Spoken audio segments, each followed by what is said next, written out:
council meeting is called to order at 6:01 p.m. Someone changed the clock. I appreciate that. Present are Councilmember Kevin Charbonneau, Councilmember Carter Finnegan, Councilmember Andrew Touchette, City Clerk and Treasurer Jim Johnson. We have department heads in the room, Tom Bernier from Public Works, Travis Bingham from the Police Department, Mike Brown from the Rec Department is online. Is there anyone else?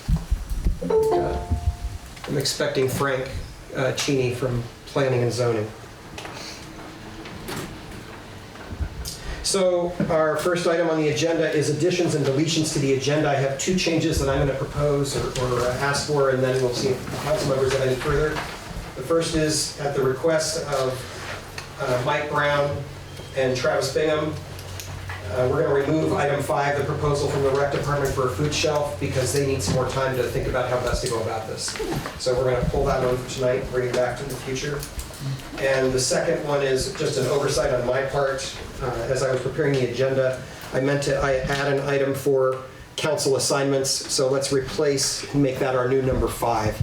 So council assignments, which will include assignments to task forces and assignment as president, an assignment to work on some personnel matters, we'll take on in item number 5. Are there any other additions or deletions to the agenda that the council would like to propose? No, nothing. Okay, seeing none. Do we need a formal motion for an addition or deletion? Anybody tell me?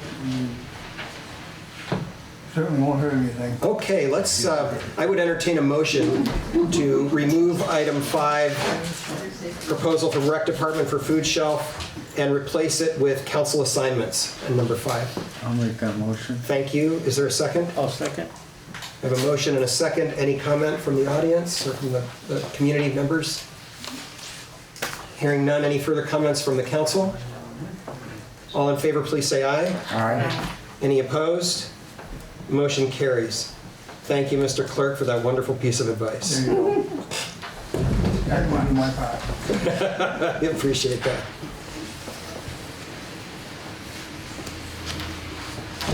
Okay, the next item on the agenda is the consent agenda. I'll point out that this includes minutes from March 3rd, which was the informational meeting held the night before the election. The minutes of March 4th, which included, it was the session throughout the day and at the end of the day with the election, and then March 10th, which was the special council meeting called last week. In addition, we have AP warrants for the 7th and the 14th of March.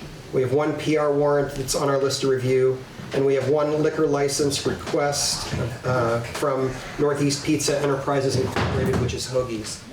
Those are the items in the consent agenda. Are there any items in the consent agenda that council members would like to pull out or lift up before we vote? Okay. Hearing none, I would entertain a motion to move the consent agenda. I'll make that motion. I have a motion. Do I have a second? I'll second that. I have a motion and a second. All those in favor, please say aye. Aye. Any opposed?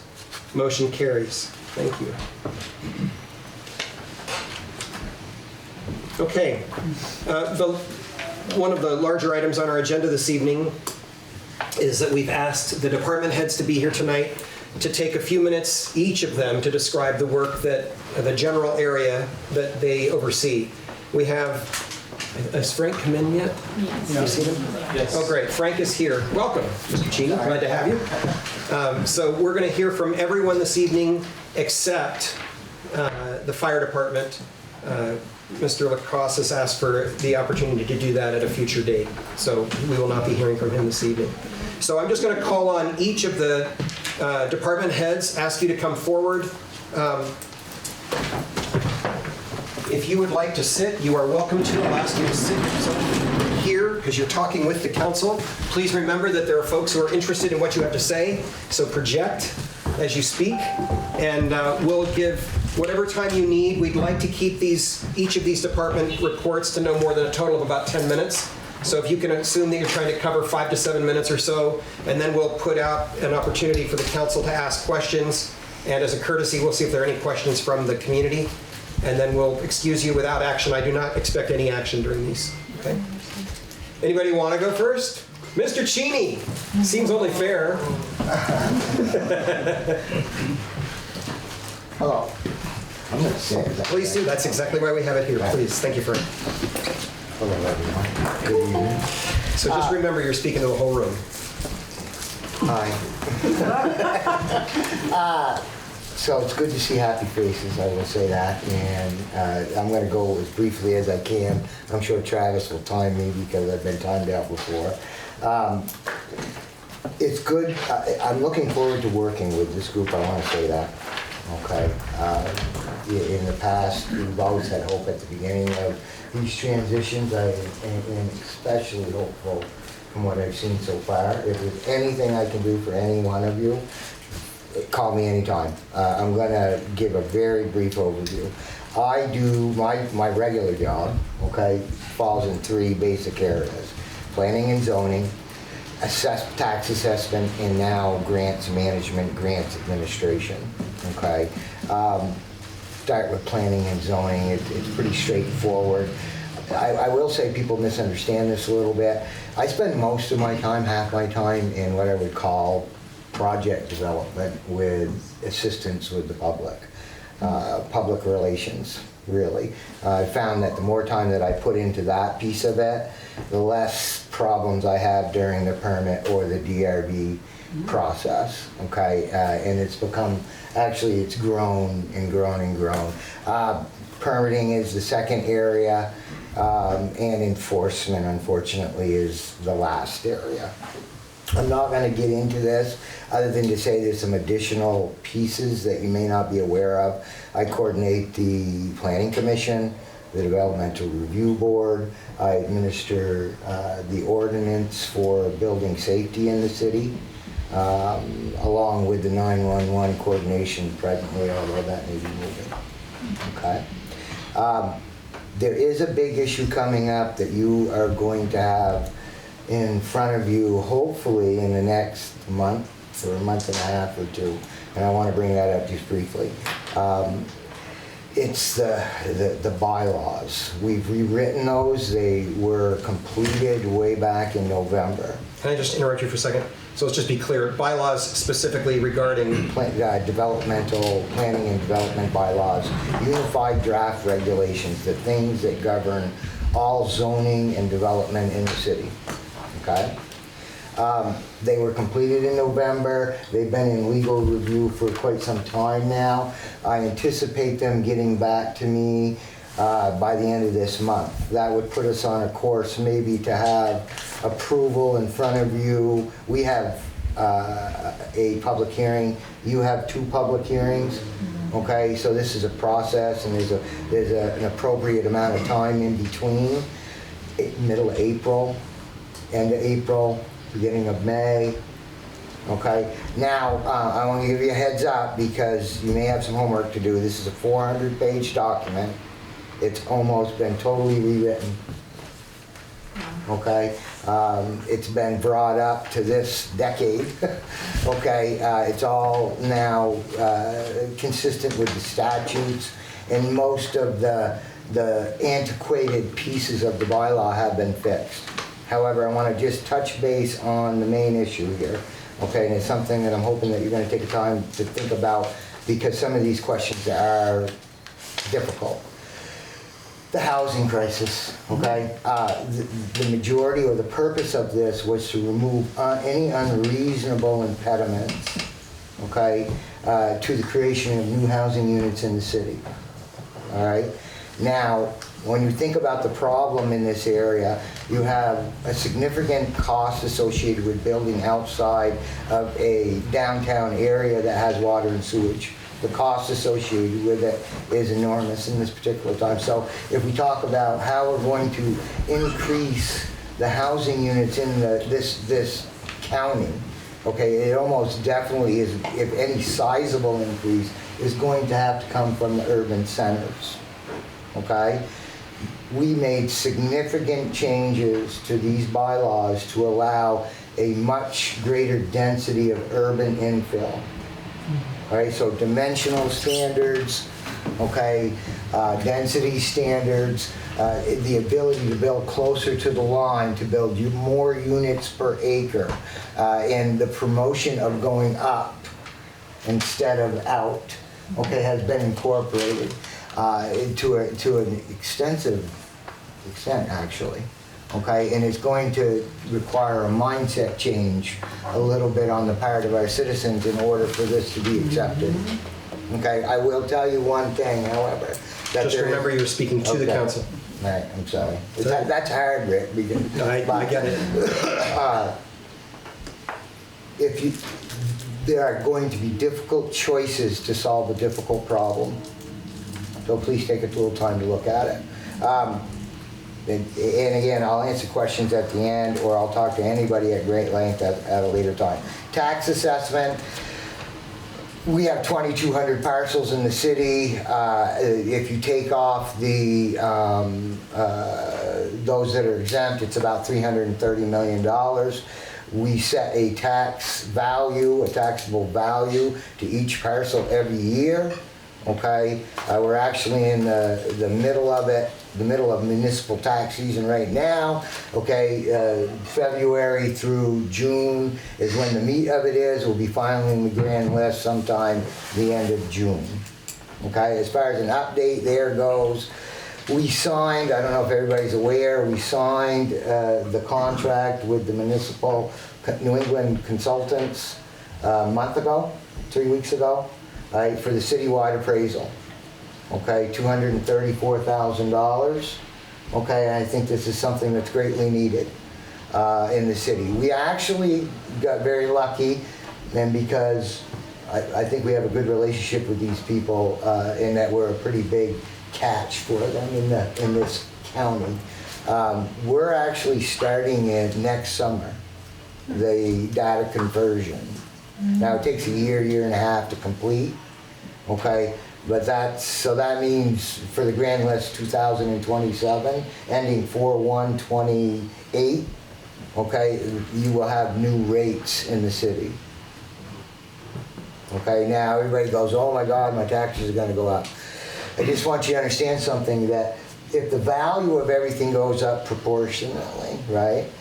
Okay, and your cost stays the same, you are still only responsible for that portion of the city's cost. Okay, so theoretically, if everybody goes up proportionately, okay, there should be a minimal change in the amount that you are being charged. There are some neighborhoods in this city who will be going up a disproportionate amount because the values have changed disproportionately within the neighborhoods within the city. Okay?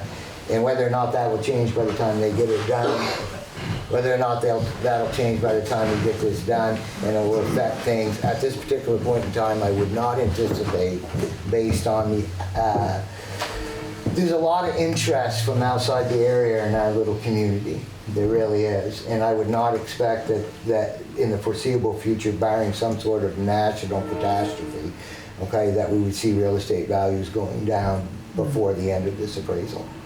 I am just about ready to submit the final compliance report to the state, which will take us out of the review cycle, and then we'll just be waiting for the appraisal, for the appraisal to start, okay?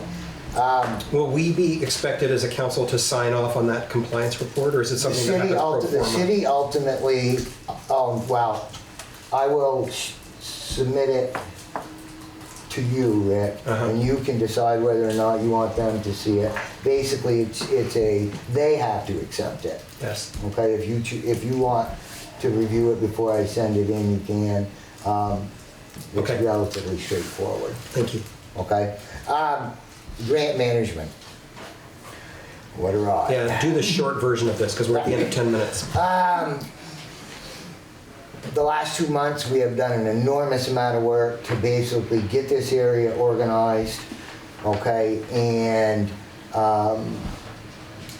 mitigate all of the outstanding invoicing, almost all, of the outstanding invoicing and compliance issues. At this particular point, I'm very pleased. We have a good handle on it. We're ready to move forward.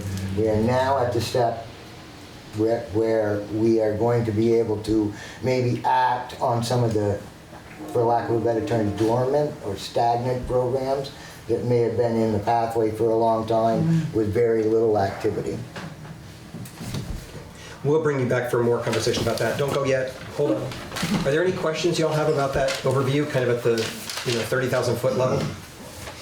When you were talking about something is at the state for the compliance, what were you referring to? The taxing, the bylaws, the. No, I was referring to the grants. Oh, okay. Okay, we had some reporting issues where there had been a lapse in the reporting requirements and some of the invoicing as well.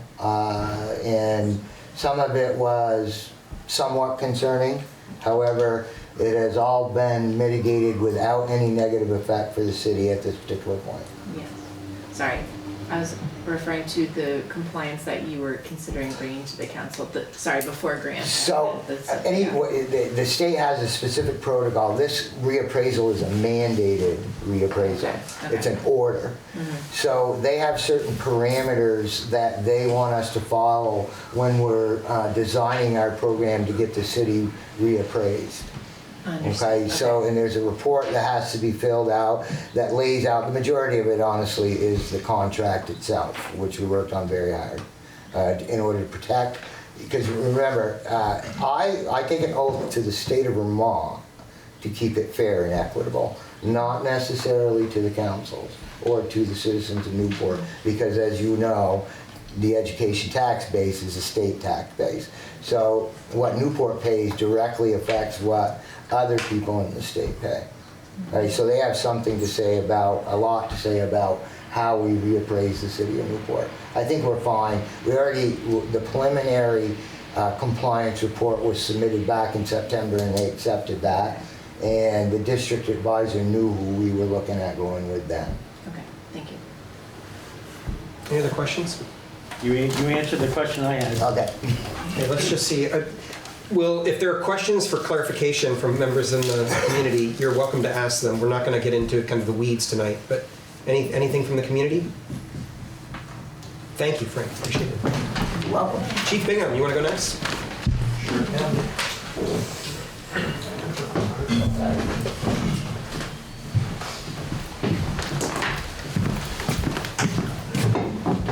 Welcome.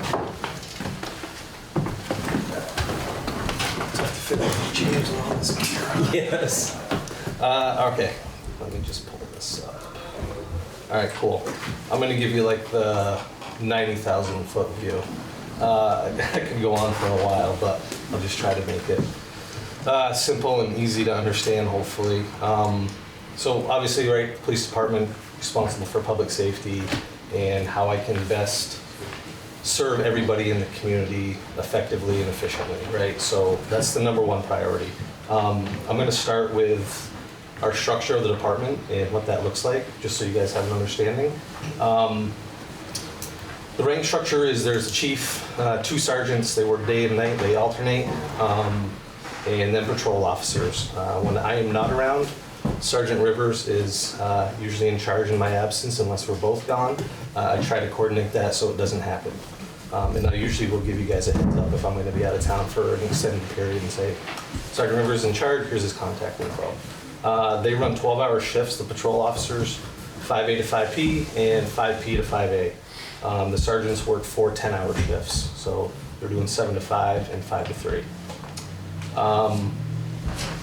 We're staffed and budgeted for 15 full-time officers. We're currently at 13, so I'm short 2 officers. I have 1 that's in the full-time academy right now. We'll graduate in May, and then I'm going to work on filling that other spot to get us back up to where we're at. We've had a couple, we've had a retirement, had a trainee that made it all the way through the academy, and then didn't pan out when he got back to us, and then had another person that had left. So kind of ebbs and flows a little bit. We've been in a really good position for the last few years, though. We're one of the few agencies, I think, that we're can say that, so that's good. Specialty assignments within the police department itself, we have a K-9 officer. We have 2 officers that are part-time liaison with ATF. I can explain that more later if you want. It's kind of in-depth. We have an SRO position at the high school.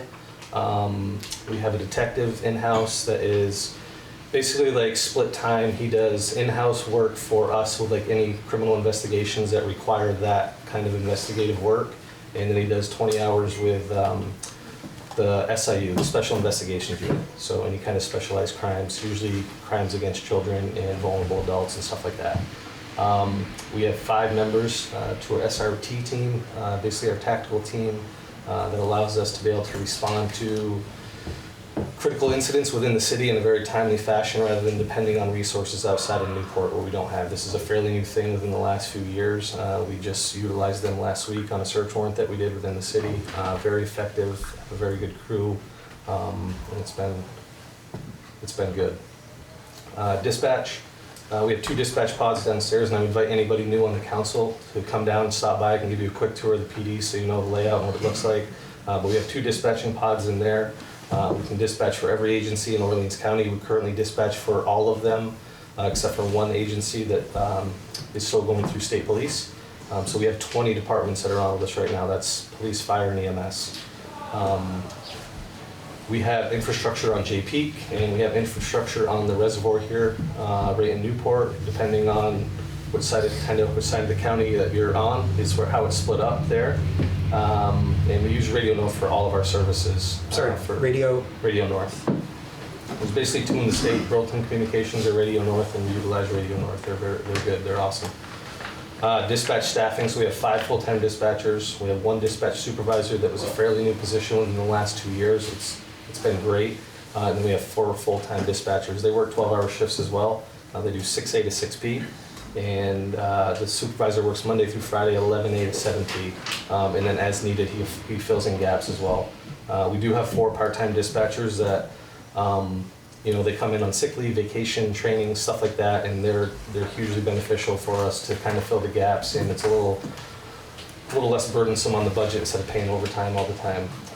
Last year, the call center for us, we did 12,239 incidents that came through our dispatch center. It's a lot, right? So just over 33 calls per day if you were to break it out. The police department alone did 4,864 law incidents last year. So our busiest year since 2019. Good and bad, right? I could argue both sides of that. The budget for the PD, we're just over $2 million. Almost $1 million of that is just in salaries. Those are negotiated through the union contract. So I'm the only employee in the police department that's not in the contract. The sergeants and all the patrol officers and dispatchers are all part of the union.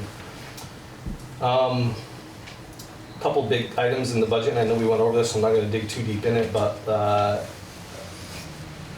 body cameras and tasers and new licensing software for our network storage. Those are 2 big things for this year's budget.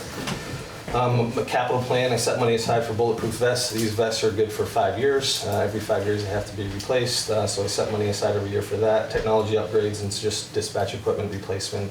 We recently had to replace an antenna on top of J Peak. That was about $10,000 just for the antenna. That doesn't include any of the labor or anything like that. We have 7 patrol cruisers, some of which are specially assigned. Replace 1 cruiser every year is kind of our cycle that we have right now. I have a 2017 cruiser that's going to be cycled out in July, and then we'll cycle them all down. We typically have taken out a 3-year note through the bank that gives us the best interest rate, but that's a council decision. You guys can decide if we want to keep doing that or if you want to just purchase it outright. Ultimately, that's up to the council to decide, but I just wanted to let you know that that's kind of how we've been doing it.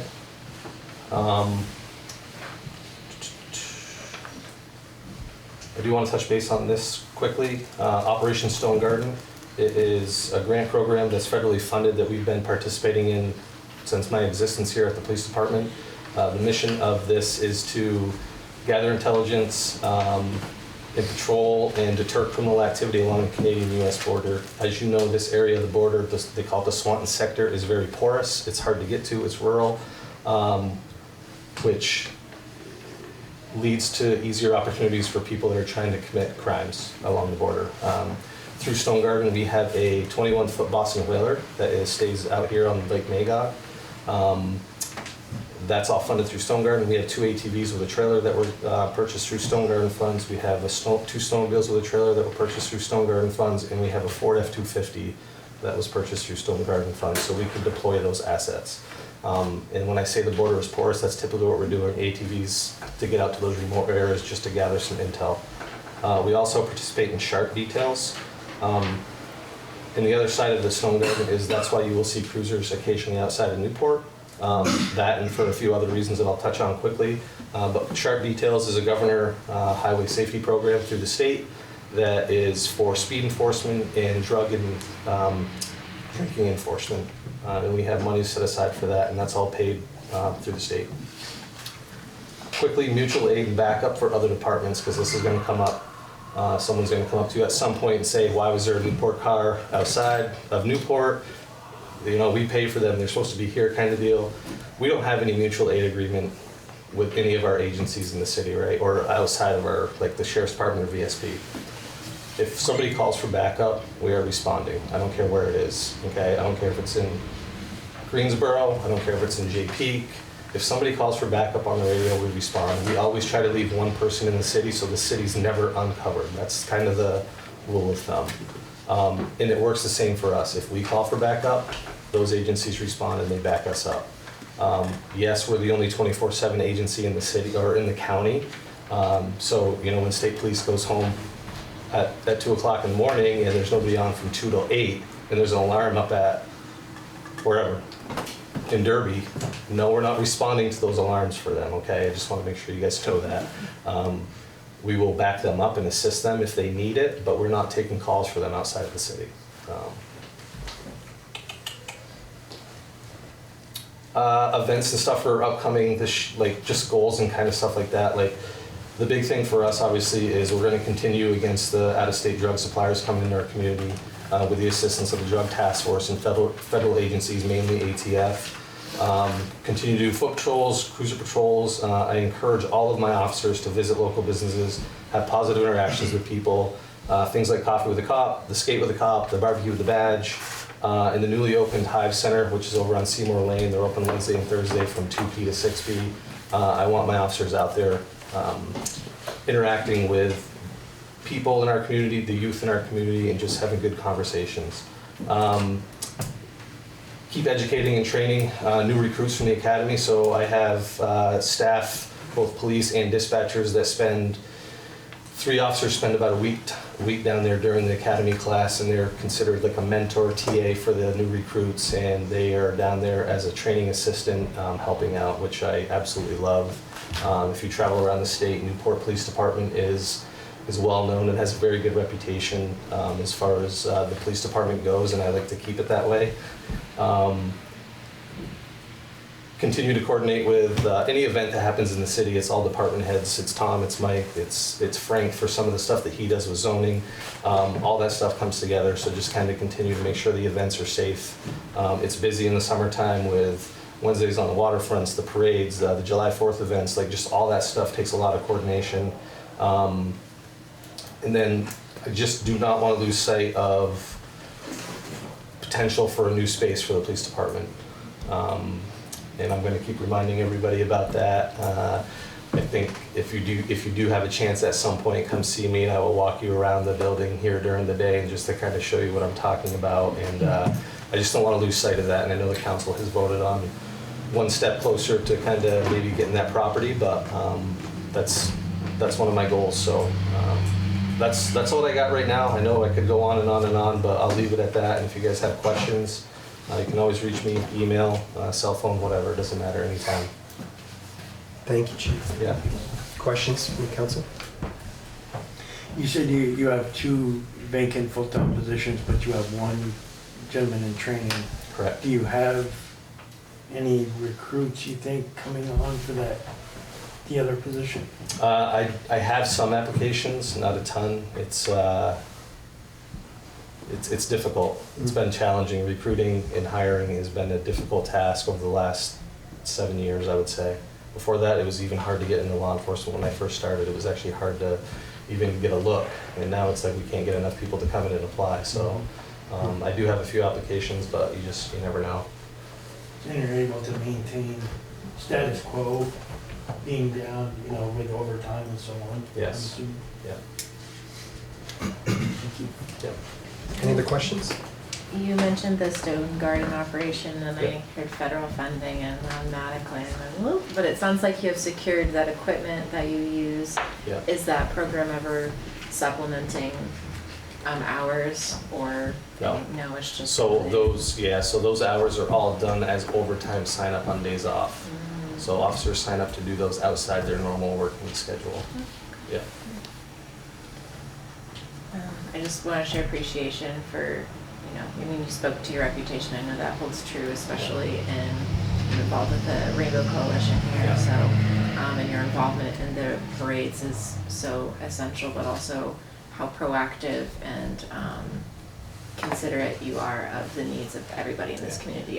It is received and I appreciate appreciated. that. Thank you. Any comments or questions from the community? Okay, then we'll release you, Chief Bingham. Thank you. Thank you. Mr. Bernier, you want to come next?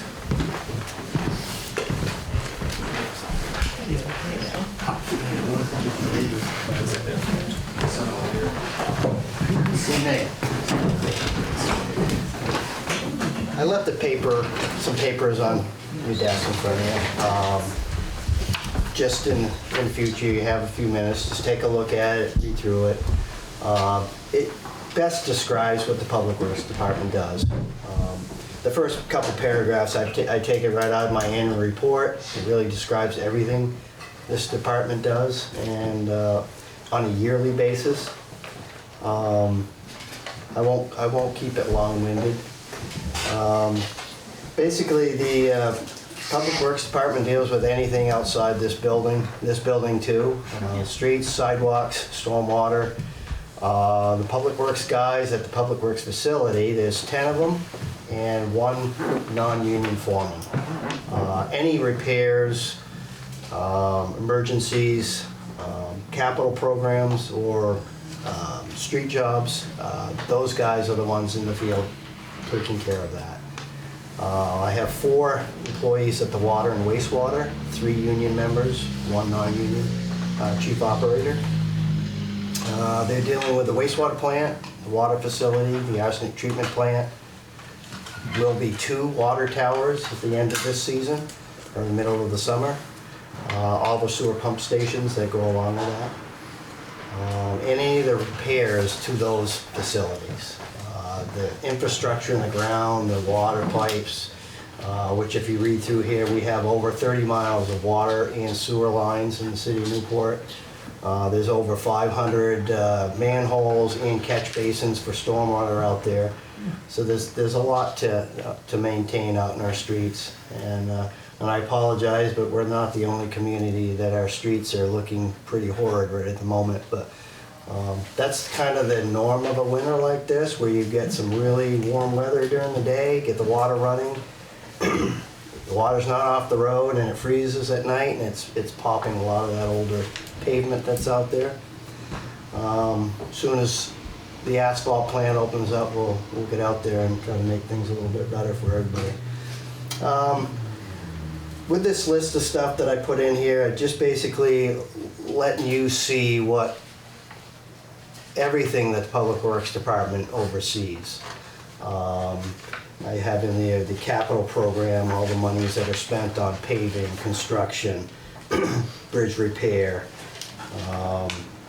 any improvements to any facility, the buildings. We oversee all facilities in the city of Newport. The city landscaper, recycling facility, as I mentioned, sewer and water, and those complete budgets that go along with that. I also added in there a couple sheets in here, just some of the projects that we've done through the years. We take on a lot of projects. I have very capable, very trained crew. We a lot of times design build projects. that's maybe a little controversial to some people in the city. I would love to have a conversation with this council down the road as far as, I wouldn't mind having a presentation just showing some of the projects that we have done through the years, just to get a better look to see if you would prefer we continued with that, which I would, personally, I would have to continue down that road, but I've gotten conflicting stories through the years that people don't like us doing projects. I see the benefit in it as a taxpayer myself, doing projects that saves tax dollars or water and sewer funds at a cheaper rate. But anyway, so there's a few pages in there that just describe some of the projects we've done, some of the grants that we got that we actually implemented and built. Then I've just got some yearly tasks that the Public Works Department always takes care of around the city. And a full list of our equipment. I know you'll hear me a lot complain that I might have lost some money on equipment monies or whatnot, but we do have over $2.6 million worth of equipment that's out there currently that we own and try to maintain and operate. It adds up to quite a hefty bill yearly if we don't replace it. Again, some of the facilities, I think you'll appreciate that most people don't realize what's out there that the city owns and that we maintain. It's quite extensive. Other than that, I won't get into nuts and bolts. I could be like everybody else and I could talk forever. I thought I'd just keep it short and sweet. You guys, we've done this every year for probably 4 or 5 years now. Whenever new council members come in, get to talk to you, we all get to meet you, see what it is that we do, what we oversee, and if something's out there that you see as a, please feel free to reach out to me. We will try to... Through the mayor. Through the mayor. If you're reporting in on a problem, please come through the mayor so we can talk about that at our weekly department head business and prioritize it appropriately. Correct. Thank you, Tom. Yes. Questions for Mr. Bernier? Well, thank you. Okay.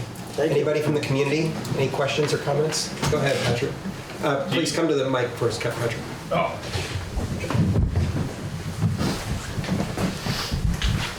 And Do you have say vacancies? who you are. I'm Patrick, I live here. Do you have vacancies, like Travis? I do not. We actually, well, like Travis, I've had quite a turnover of people in the last year and a half, a couple of years. I just had a new employee started a week ago Monday, so I am fully staffed right now. I won't talk about CDL licenses. That's been a problem since they've changed the rules, but everybody that's currently working for me has a CDL license. Nice. So, Great. Okay. Yeah, Jay, come to the mic. Jay Walsh, Newport resident. Tom, could you, I mean, spring's in the air, summer's right behind it. Could you maybe touch upon some timelines for, we've got several projects, Causeway, Main Street and Coventry intersection, and Gardner Park Playground. sure. Causeway will probably be starting fairly soon, as long as, once the frost is out of the ground. Shockingly, the snow disappeared pretty rapidly over the weekend, so that's going to help the process. Both Gardner Park and the Causeway will be starting very soon. I do have to look at what our spring cleanup's going to be like, and looking at my sand shed that is completely emptied. We have quite a bit of sand to be swept up off the streets and the sidewalks and some of the roadside edges, but with the staff I have, we'll be starting those projects. The company that's doing the traffic lights has already called me, actually, so they will be coming fairly soon too, and we have to do all the groundwork to stay out of that project. So probably more spring than summer for interruptions? Interruptions for what? Traffic? Traffic. I shouldn't really honestly interrupt traffic too much. We're gonna be on the edges of the road. I do have one sleeve that I have to do at the intersection. That will be a disruption, but we'll always keep one lane of traffic going. I don't want to stop, fire and ambulance from getting through, so. Thank you. Okay. Thank you, Tom. Thank you. So Mike Brown from the department, the Recreation Department is online. Mike, can you hit your camera and come in and give your report, please? Yeah, would you pin it? That's good. Anybody there? There we go. We can hear you, Mike. We can't see you. Okay, looks like my camera's, hold on a second, I'm gonna try turn it off and turn it back on. Maybe. Oh, I got an exclamation mark, so that seems like there might be a problem. Okay, Can you hear me? for the purposes of this meeting, the little red circle with the M in the middle of it is Mr. Brown. Go ahead, Mike.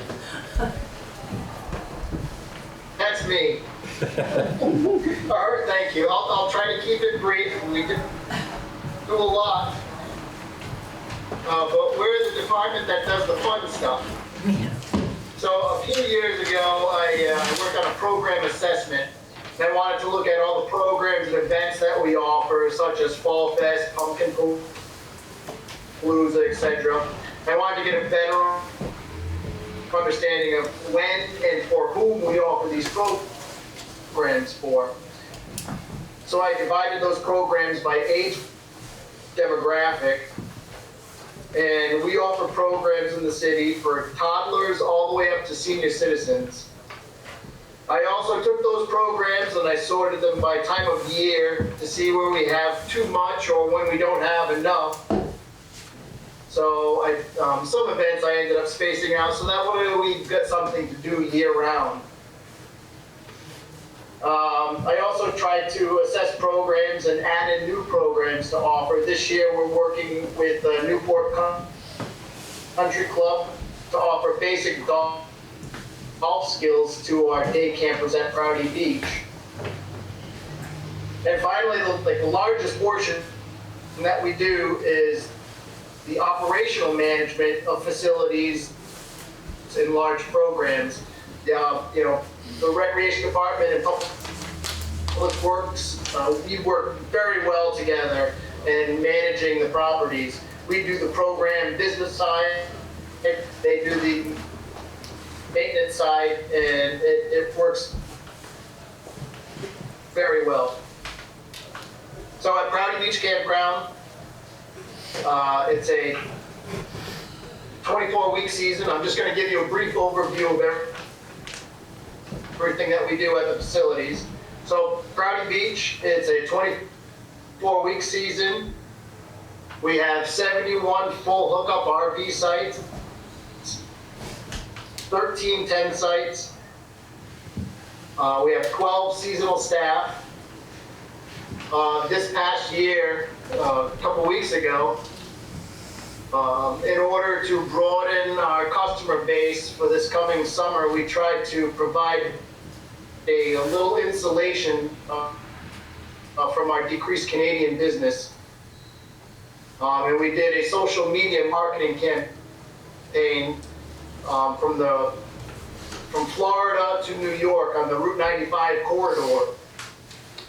We targeted RV owners, campers, 55 plus. And as of this morning, we have over 35,000 views on that ad. So keep your fingers crossed. Future plans for Prouty Beach, we plan to develop 8 more full hookup sites along the current overflow sites along the tennis courts. And that could potentially increase growth income by about $50,000. This summer, we're also planning to add in a family cabin, which is 50% funded by the Vermont Recreational Facilities Grant. And if successful, we'll continue to grow that family cabin portion of the operation. The next thing that we do at Prouty Beach, we offer youth day camp. That's an 8-week program. we have 7 seasonal staff, an average of 25 campers for a total of 20 campers for the season. At Gardner Park, we have 1 full-time maintenance staff and a seasonal maintenance staff member. So the summer use, we provide field support for 3 summer-long softball leagues. We also have several statewide weekend tournaments. We maintain the field, the facilities, and we have 20 acres of grass to mow over there. So it is a daunting task during the summer when grass is growing. Also at Gardner Park, we run the skate shack. That's a 10-week, give or take, depending on how the winter is rolling. But it's about a 10-week season. We have about 2-ish acres of ice to maintain. We have 3 instructors for skate lessons, 3 part-time staff, and the operation at the skate shack is always free for anyone to use. Down at the docks, we have, it's a 23-week season. We have 35 seasonal slips, 20 transient slips, 4 seasonal staff, and a year-round harbor master. This past summer, we purchased 2 additional docks, adding 4 seasonal slips to rent out. In the future, we have a plan to replace and extend the existing dinghy dock to add additional seasonal slips. The docks. Uh-oh. You muted Mike. Mike, somehow you muted yourself. There you go. Hello. Now we hear you. Go ahead. You were just saying the docks. So that is my report. Wonderful. Mike, The docks. Did you get to the docks? I kept talking and you guys couldn't hear me? we missed that last little piece about All the right, so I was docks. talking about the docks, 23-week season. Did you get that, Paul? Yeah, got that. Did you get the gateway? No, give us the gateway. The technology is disappointing us here, so give us one last try and then we'll call it. Okay, so gateway, we've all been in it. The rec department manages the gateway, so we oversee the rentals. Can you hear me? Yes, we can hear you. And yes? Am I good? I don't know if we. Okay. I'm gonna keep going. We manage the rentals, the setup, the housekeeping. Last fiscal year, we had 65 rentals down at the gateway. And finally, preschool play world that we do in the gym.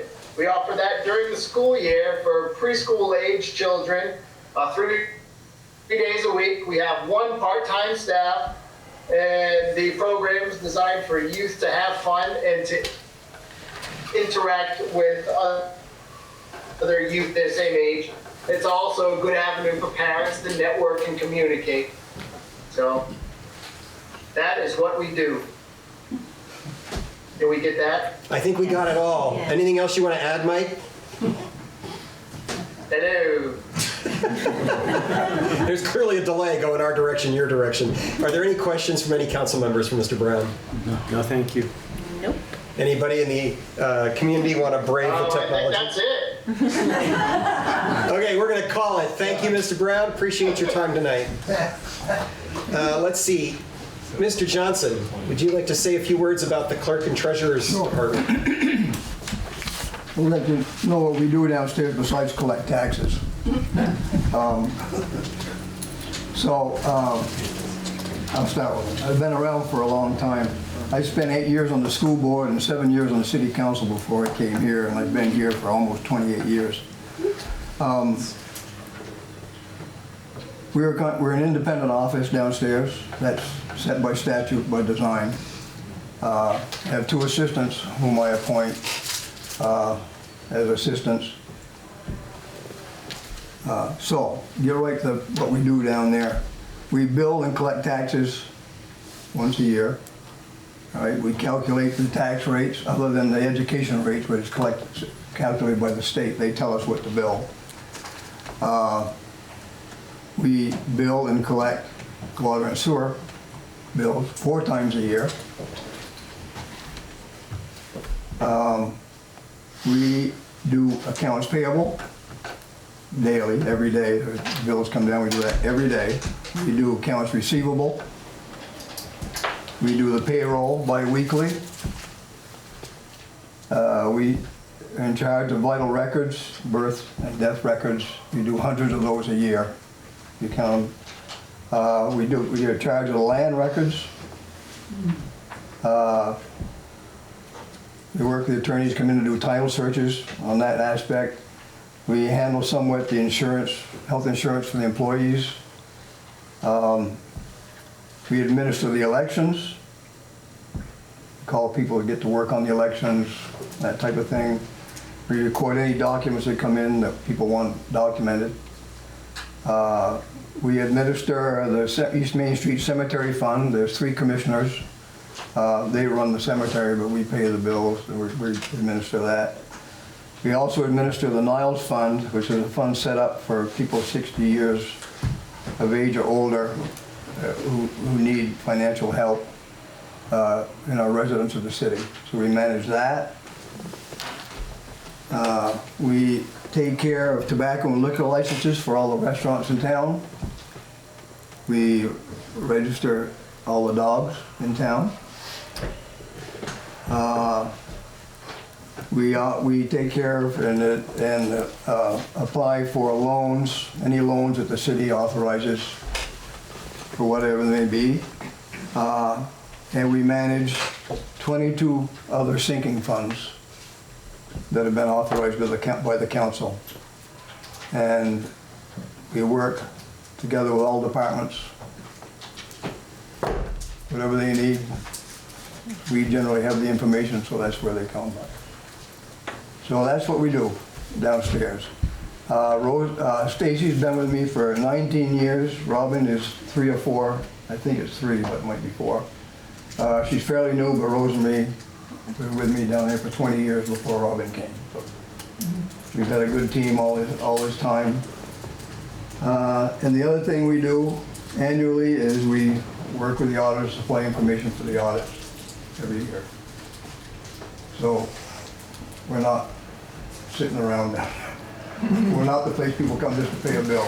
We've got a lot going on. So that's briefly what. I know I didn't take as much time as Travis and Frank, but They're long-winded. I get right to the point. I know they are. Thank you, Jim. Are there questions for the clerk treasurer? Thank you. No questions. Any comments or questions, concerns from the members of the community? Except you, Frank. You're not allowed to speak. All right, hearing none, thank you very much, Jim, for your report as well. And for this evening, that concludes our department head reports. We'll come back at given the availability of the chief of the fire department and do one final report when he's available to us. So moving on, item number 5 is now an item regarding council assignments. And for the sake of moving us efficiently through the process, I'm going to name each of the assignments one by one and ask council members if they would like to make a motion regarding those assignments. So the first one I'd like to address is the position of president on city council. So I would be willing to hear a motion and a second. Make a motion, Go ahead. 2. elect Kevin as president. I have a motion to elect Kevin Charbonneau as president of the council. Do I have a second? I'll second that. I have a motion and a second. Any comments or questions? Hearing none, any discussion, further discussion from the council? Forward to working with you. Thank you, Kevin. So I'm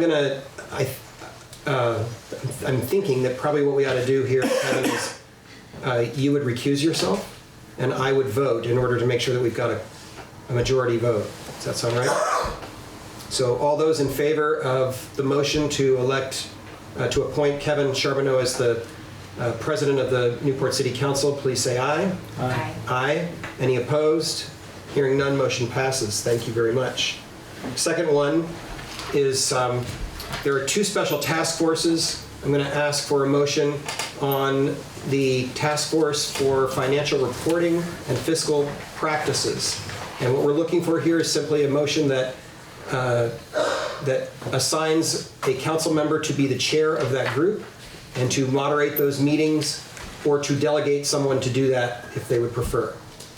Do I have a motion for someone to serve as the chair of that, or the chair of that task force?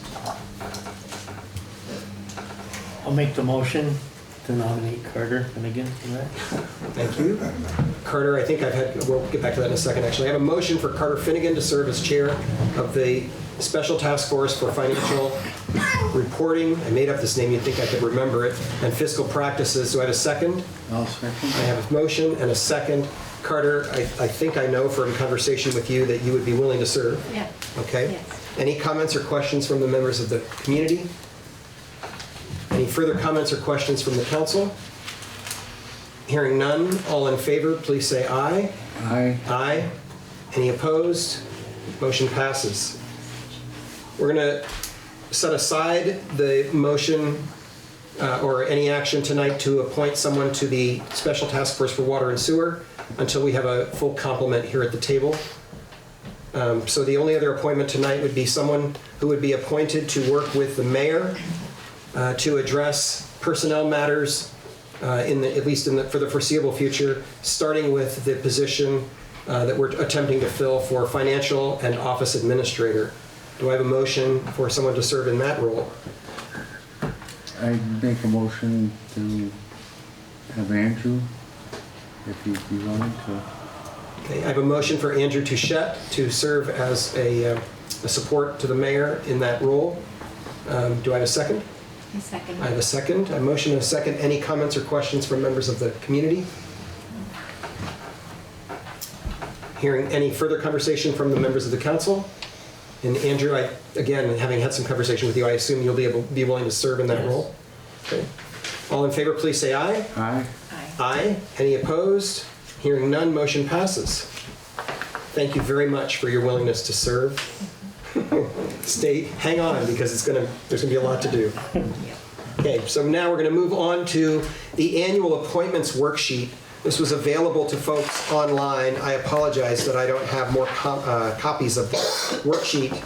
I will tell you all that I put several late nights into trying to figure out all the ins and outs of these appointments.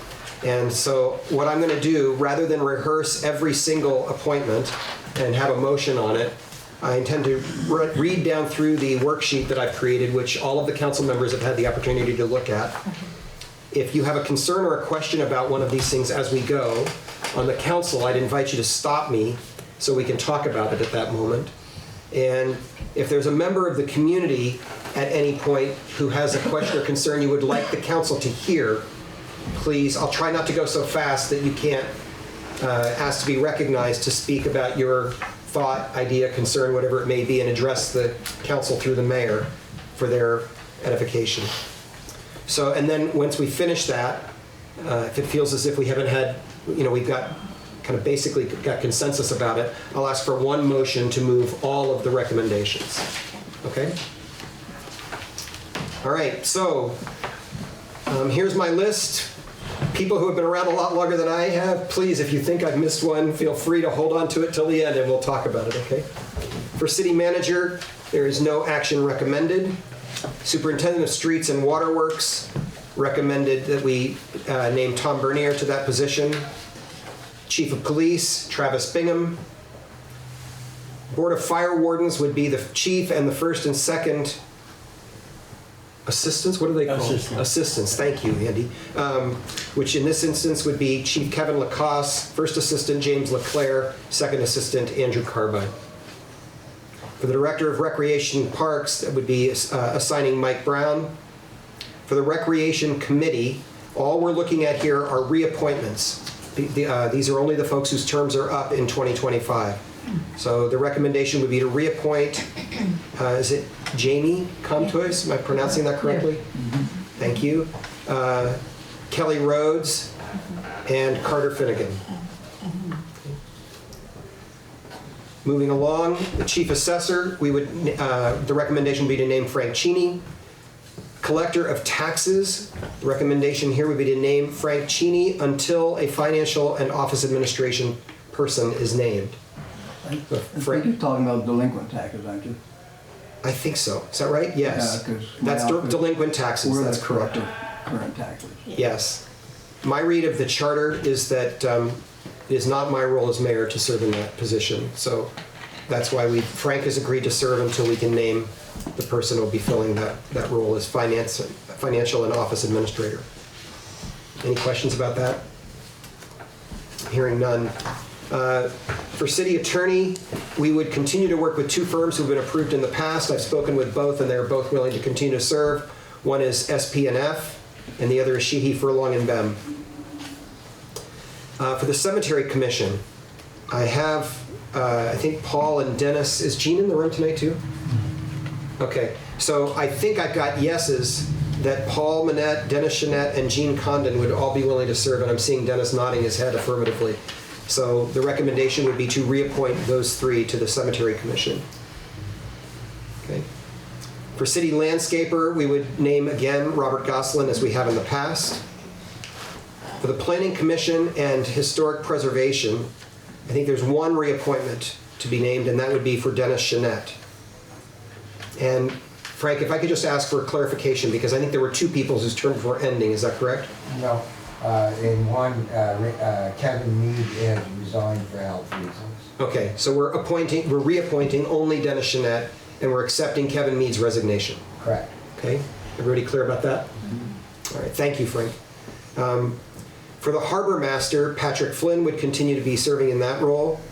And then for the harbor commission, I now have, I believe, I didn't have it 2 days ago when I sent out this document to the council, but I think we have agreement from John Manette, Stephen Edgerly, and Jim Johnson that they would be willing to serve as the harbor commission going forward. And Jim, I think you chair that commission. Is I that checked correct? with Steve, we're okay. Okay, so you can ignore my note there.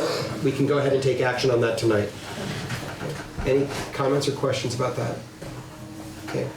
For the Development Review Board, we would be acting to reappoint Melissa Pedersen, who's in the room. Melissa, that's okay with you, yes? Thank you very much. And Frank, am I correct that Jay Gagne is resigning? Correct. Okay, so the action is simply to reappoint Melissa Pedersen for tonight and to accept the resignation of Jay Gagne. Or the end of term, really. For the Animal Control Office, the Newport PD is willing to continue to serve, but our Chief of Police has asked that we take it under advisement that it would be really nice if we could contract this with an independent contractor in the future. So I promised him I'd put in that plea as we make that appointment. Okay, I got a thumbs up back there. For the health officer, Mike Brown has been serving in that position, and for at least the foreseeable future, probably at least until we hire a city manager, we would be reassigning Mike Brown. And Mike, I think I got a yes from you about that. Do you want to chime in? Is that correct? That's correct. I'm already trained, so I'll do it. Already trained. Thank you very much. The council relatively recently appointed Frank Cheney as grants administrator, and I'm recommending tonight that we would continue that appointment. Tree warden would be continue to be filled by Robert Goslin. I'm waiting for clarification from Dave Snedeker about the representations to NVDA and NVEDD, and I recommend no action on those tonight. The weigher of coal, God help me. I don't want to do anything wrong, and Tom Bernier says he's more than happy to be assigned weigher of coal and inspector of wood and shingles. So rather than take no action, I recommend that we put Tom's name in both of those places so that, God forbid, we don't have a crisis because there's no weigher of coal in this community. So Tom, that's okay with you, yes? Thank you very much. Building safety officer Frank Cheney has agreed to continue to serve in that role. He's willing to be appointed. And the emergency 911 coordinator, Fire Chief Kevin Lacoste, has indicated his willingness to be appointed. And the next one is a change. Recently, Travis and the police department have acted as emergency management direction, and Fire Chief Kevin Lacoste has agreed that the fire department will take that responsibility back on. And Travis, I think that works for you, yes? Yes. Oh, yes. So we would be naming the chief of the fire department.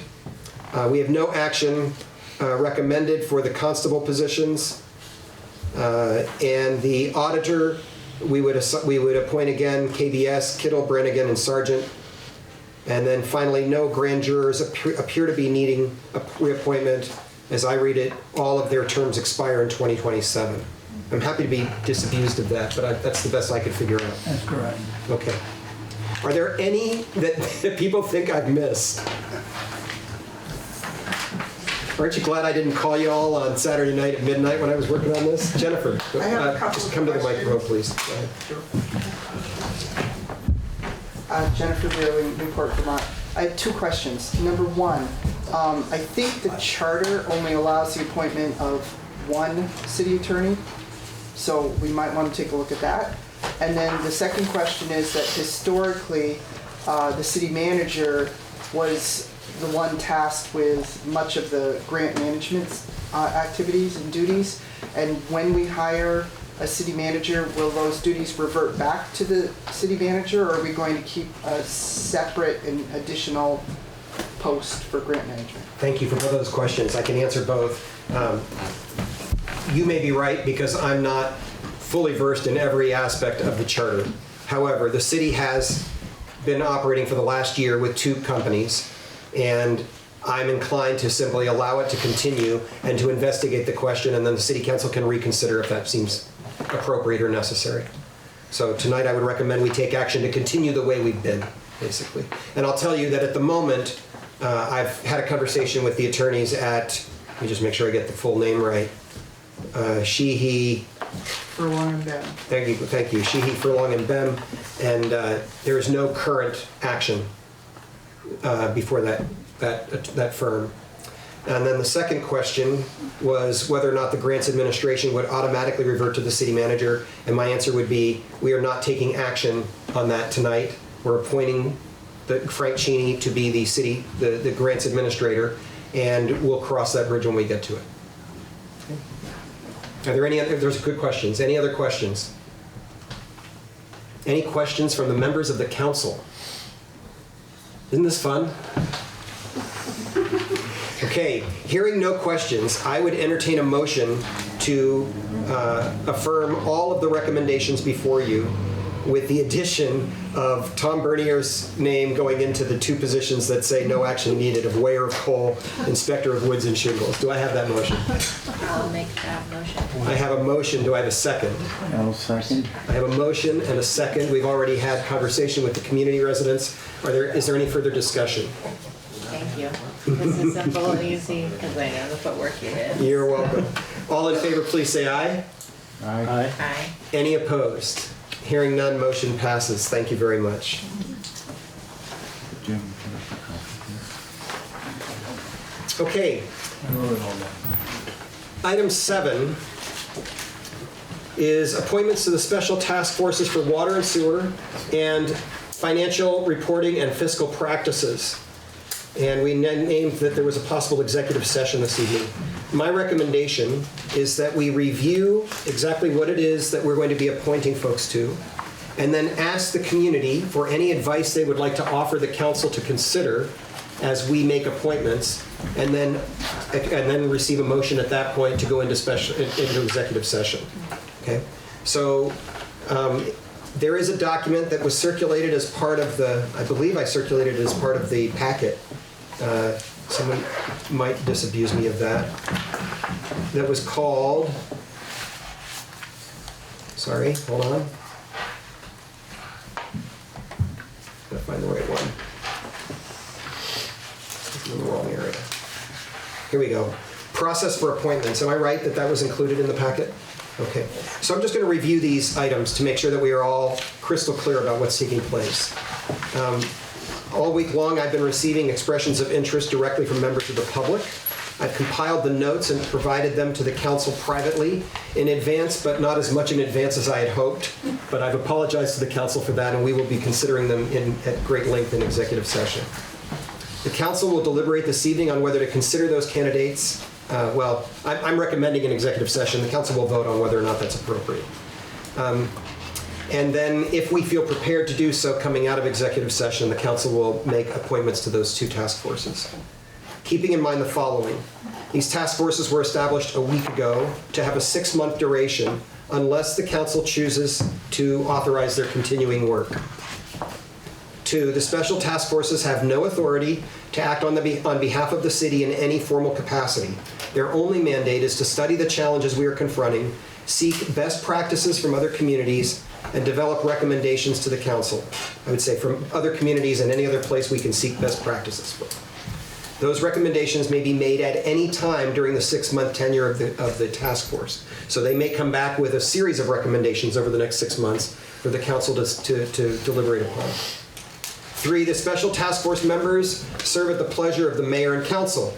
If mayor and council choose, they may appoint others to the special task forces, and they may also remove a member of a special task force if they feel that that person's behavior is not constructive.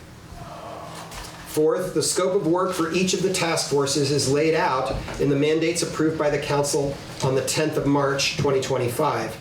Those mandates may only be expanded by action of the mayor and council together.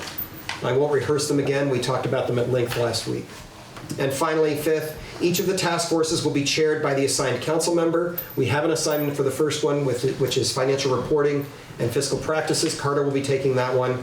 And after action on Thursday, we hope to have another seat filled so that we have someone who can chair the second one.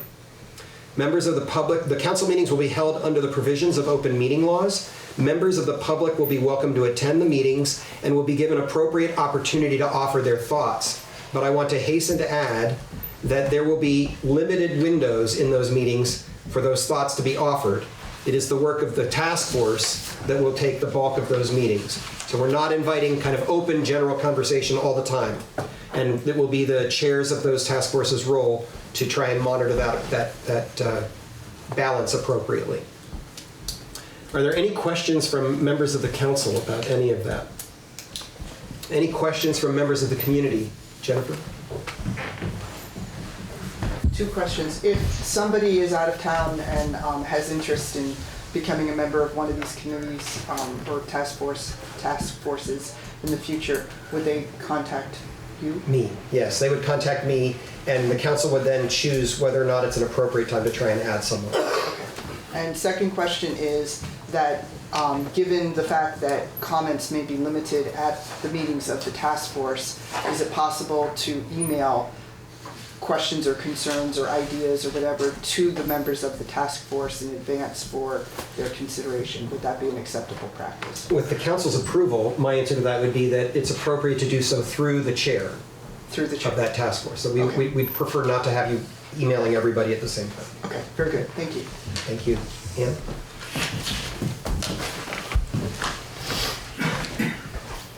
Yes. I have a concern about the process that might occur in executive session. There was a suggestion here that the candidates would be considered in open session. And I would remind the council that the way you got voted into the positions that you're in right now was not by going into a closed, having somebody go into a closed session somewhere and decide who would be a candidate. You went through a process, you applied, and then at the library and at various other places, you spoke, and then you were asked questions by the public, and then the public chose you. Well, that is, that's the election process. But as I recall, I did used to attend many of the planning commission meetings, and when they needed a new candidate, they put out an application, or they put out something, and people applied, and then people came and they spoke in the planning commission before the planning commissioners and with an audience present. I'm only suggesting that it is fair for the public to know a little bit about the people that are going to be on the commission and how you're choosing them. So I would ask that you not go into executive session, but that these be conducted, and there's precedent for conducting them openly. Thank you. Thank you. And I'll just say, I agree that there's precedent in both directions, and I thought a lot about this week, and I appreciate the questions you're raising and the desire for a level of transparency. And regardless of whether or not the council chooses to go into executive session tonight, for sure, if we take action, it will include a brief description of those who have been appointed, and an open declaration of why. And I'll just, frankly, the reason I've come down on this where I have is because it felt important to me that people who were willing to step forward and be considered not be subjected to the high level of heat that currently exists in this community when people are angry about something or they disagree with something that's taken place. So those folks will be an open meeting, and you'll have plenty of opportunity to have conversation about them as those councils or task forces do their work. But it was my judgment that it's not fair to those members of the community who are volunteering to step forward to experience that level of heat and possible discord about their nominations. So, I say this genuinely, like I understand and feel some ambivalence about it. So I want to say to the council members that if you choose not to go into executive session, that really is the choice of the council. And I don't disagree about the fact that there's precedent for trying to do it openly. Any other comments or questions? Jay? I may have missed this. You may have described this already. Is there a mechanism for either of these committees to shut down early? So say the water and sewer, they've had some really great ideas that came forth. They think they have the idea. Is there any provision in there to say 3 months, they said, we're done, we've got what we need to present to you, and we want it dissolved? Thank you. Good question. Sure. If the council, if the task force comes to council and says we think our work is done, the council can certainly deliberate about that and take action on it at any time. Tom, go ahead. Yeah, I'm currently working with the state of Vermont through the Water Division on capital plans and implementing assets. And there is a person that I'm dealing with that would have an interest. So say this person is interested in just speaking with the water and sewer group. Is that a viable option, or would they have to be a candidate in it? No, thank you. It's a good question. So it's my assumption that the task force, through the chair, may call on a variety of people who they think can offer particular help in this instance. And this person's already shown some interest to me, so I just thought I'd bring it up just to make sure if we had to, I could name this person. yeah, Okay. once those chairs get the work up and rolling, I suspect one of the very first tasks will be for the group to say, here are some people we'd like to speak with. And it might be leaders in other communities who have had good luck trying to deal with similar problems. It might be experts in the field, whatever. Perfect. Thank you. And I'll just add, because it made me think of it, Tom, when you stood up, I've said this to you and I've said it to the clerk and treasurer, that while we are not naming staff of the city to these task forces, we are expecting that that the chair will call on appropriate staff and ask for help, and that the staff will be, I've had assurances from all of the department heads that they're happy to help at whatever level they're asked to provide assistance. Okay, I think that's all of that part. Do you all have any questions, any further questions about that before we ask for help from the community residents about our deliberations? So let's do it this way. Why don't we entertain a motion, if there is one, to go into executive session following 1 VSA section 313A3. And if there's a motion and a second, when we hear for comments and questions from the community, we can take any advice the community would like to offer us. And Andy, I wonder if there is any that you could take notes on that to help us when we deliberate. So do we have a motion? I'll make that motion. And we'll go into executive session. Title 1 VSA 313. 1 VSA, Section 313A3. Yep. I have a motion. Do I have a second? I'll second. I have a motion and a second. So I'll turn first to the community residents and ask if you'd like to make any comment before the council makes its own determination. And those comments can include any advice you'd like to offer the mayor and council as we deliberate in executive session about filling these appointments. Go ahead, Ann. Well, I'll just say ditto to what I said already. Fair enough. Those comments have been made and received. Lori?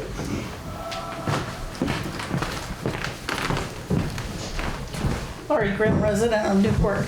As someone who has applied for one of these task force, I'll just say I have no trouble speaking in an open session. Thank you. Any other comments or questions from the members of the community? Hearing none. Any other comments or questions from the council members? Okay, we have a motion and a second to go into executive session. All those in favor, please say aye. Aye. Any opposed? Hearing none, the motion passes. We are in executive session.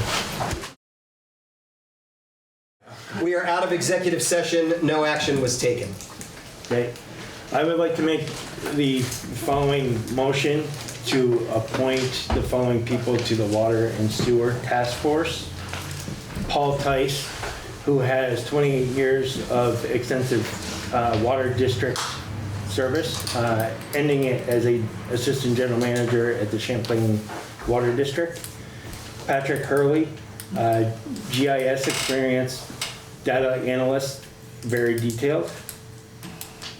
Jennifer Hopkins, who has a vast history with the current rate structure of the Water Commission. Carl King, who is a community resident and very eager to serve. And Ed Gildaribio, who has a very strong background in managing water districts as well. Could I just make a friendly little Yes. amendment to that? I want to make it clear that Ed has agreed for his name to be considered, but has not fully Oh, yes. determined whether or not. Sorry, he is in transition with a current job that he's working on. But he will be when he moves back, when he comes back to Newport, which will be later this week. He has shown interest in serving. Thank you. On the board. I have a motion. Do I have a second? I'll second. Okay, I have a motion and a second. And I'm recusing myself from this vote. And I have an announcement from Yes. Councilmember Finnegan that she's going to recuse herself. You want to say why? My husband is being appointed to this committee, so Okay. I will, Okay. But he's very qualified, so I don't want that to. Yeah, you're not allowed to say that. Yeah. I can comment, right? Okay, are there comments or questions from the members of the community? Jennifer? Just come to the microphone, please. Ridiculous as that exercise is, and I recognize So that. I'm still Jennifer and I'm still a resident. Did Mr. Tice actually contact you guys? I reached out to him. Okay, awesome. I have had numerous No, conversations that's with him. great. That was the one I was worried about. So All the way from Maui. great. He's due back later this week. He's due on the 20th. Maui. I know. Must be nice. Yes, Ann? Can you just tell us who's a Newport resident and who might not be? All of these are Newport residents. Oh, that's great. Yes. Jay? Sure. Jay Walsh, still a resident.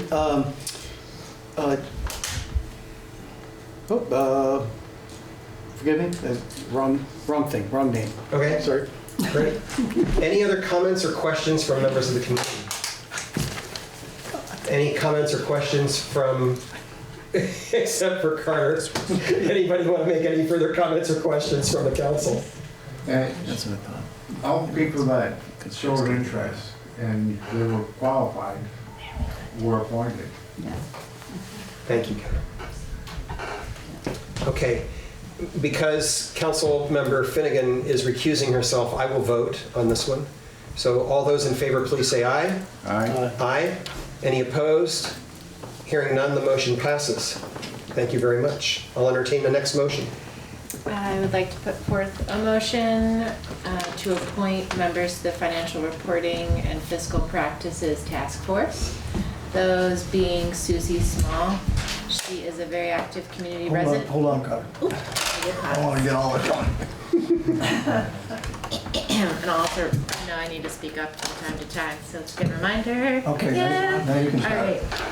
I'll just start from the top. Appointments for financial reporting and fiscal practices. We have Susie Small. She is an active community resident, and she has extensive experience in financial planning. We also have Harold Robinberg, master's in finance, 5 years experience as a financial analyst, and a newer resident that is seeking involvement in our community. And Lori Grimm, very active community member as well, and also has an extensive career in being a business analyst. So I think her skills will serve us well. And that rounds out our team. Thank you. I have a motion. Do I have a second? I'll second that. I have a motion and a second. Any comments, questions, concerns from the community residents? All of those folks were also Newport residents, so. Okay. All right. Any other comments from the council? And again, all the interested candidates were appointed. Okay, so yes. So anyone who's expressed interest has been put up for appointment. Okay, then I have a motion and a second. All those in favor, please say aye. Aye. Any opposed? Hearing none, motion passes. Thank you very much. We just need the spelling of Ed's last name. Gil, G-I-L. Oh, Ed Gil DeRubio. So G-I-L, and then a new word, small d-e, and another new word, capital R-U-B-I-O. Gil DeRubio. okay. Okay? Okay. All right, I think that's all we have to do on that one. Item 8 is updates on bonds for mayor and council.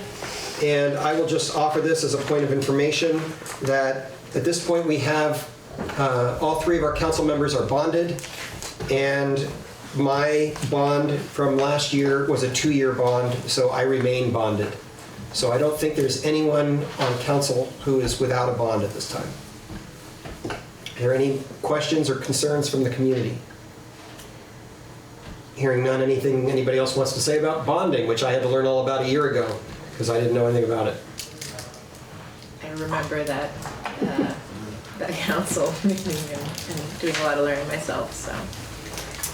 Okay, we're up to item number 10, new business. And I'll just go through individually and ask President Charbonneau, do you have any new business to offer this evening? No, thank you. Sorry, did I miss something? Yeah. Comments. Oh, that's before new business. Thank you. I was thinking it was after. You're absolutely right. Who's up first over there, Andy? Ian? I will, I've already said what I wanted to say about that tonight. Thank you. Okay, next. Jay? Go ahead, Jay. Good evening and happy St. Patrick's Day. So addressing the council's decision to appoint for the vacant seat on the council, Charter provision 7.5 mandates that the council must act when the voters request a special election. This is a mandate of state law, which is the city charter. And as such, it is the duty of the clerk and/or the mayor to make this the first order of business of this council to act upon before any other council business or call for a special meeting for the purposes of the election. The council cannot prioritize its own actions over the charter, as this is state law. It's a state law directive. Ignoring the voter request or taking it up after conducting other business violates the charter and undermines the rule of law. Mandates by state law presented to you take precedence over your authority. Once voters request a special election is acted on by the council's authority to appoint has ended. This is why state law is taken as the first order of business, as it has precedence over your actions. The charter does not, the charter does not provide any mechanism for interim appointments or council overrides of state law as suggested in the statement by the mayor in the last meeting. If the council believes there is a compelling reason to do so, they can also appoint vacancy. There is simply no provision, either in the charter or any legal basis for this suggestion in Vermont state law. It is just simply false. The voters have acted as provided them by the charter to fill the vacancy by election, not appointment. This state law, which is also our city charter, supersedes any actions of the council here. It is the law. Should you follow through with the appointment following the voters' call for an election, you will be violating the will of the people and the state laws, which are the governing authority over this council. Thank you. Thank you for your comment. Anyone else on the list to speak tonight? Anyone? I thought everybody had it. Okay. So now we're on to item 10, new business. President Charbonneau, any new business? No, thank you. Okay. Council Member Finnegan, any new business? Well, I will piggyback off of what I think Andrew's going to talk about, but on fun news for the rec committee, the date has been set for the bike rodeo, which is May 10th, and I'm very excited about organizing that. So, Can you speak up? Oh, okay. For the rec committee, we have set the date for the bike rodeo, so it is May 10th, and I'm very much looking forward to that organizing. It's about safety and leaning into the bike friendliness of our community, outdoor recreation, but it's a very family-friendly event, and I'm very excited about it. So that's my announcement. Thank you. Councilmember Touchette? Yes, so last week, Carter and I had the luxury of attending the RCT community discussion, which was very informative. They started in 1991. They currently have 63 employees with 50 volunteers. Their largest bus that they have here holds about 18 riders.